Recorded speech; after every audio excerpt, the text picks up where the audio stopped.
Vincent, we're talking about Portugal today, and as one of the 4 countries that's received a bailout, it's actually been one of the sort of more silent ones. It's sort yes, of it has, yeah. Forgotten in a way, and I guess that's a good start, and it's showing it's making progress, but there's been some recent news that suggests a setback. Absolutely. The Constitutional Court, very late on Friday,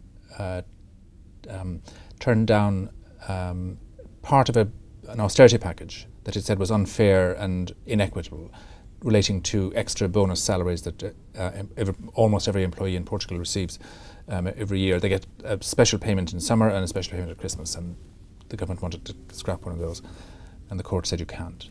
And the implications of that is what? Well, first of all, it throws the austerity package up in the air as to whether it'll be able to be passed or not now. It certainly can't be passed in its current form. So that raises the question of where can the government find the other measures that will make up for the revenue that it will lose from the Constitutional Court ruling, which is about €1 billion, give or take. That's, it's a lot. So the government's going to have to go back to square one and see what it can do.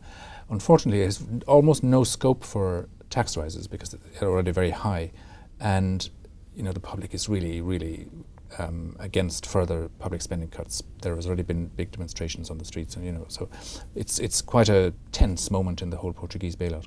And this isn't a tiny island with a banking problem. This is a proper country with real people in it.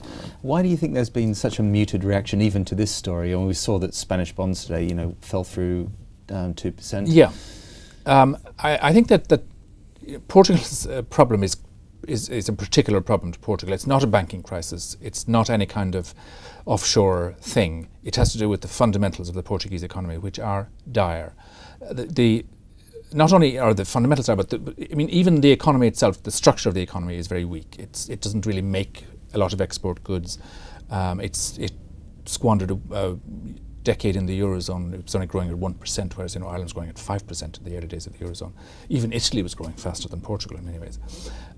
So there's huge structural problems, and these are the problems that the government and the country has to get over if it's going to exit this bailout program. And this immediate problem, will there be a resolution, do you think, quickly? I think there has to be some kind of resolution to it. As to what it will be, we'll have to wait and see, but it certainly delays everything, and it just raises a question mark over whether Portugal will be able to exit the bailout this year or whether it'll need another one.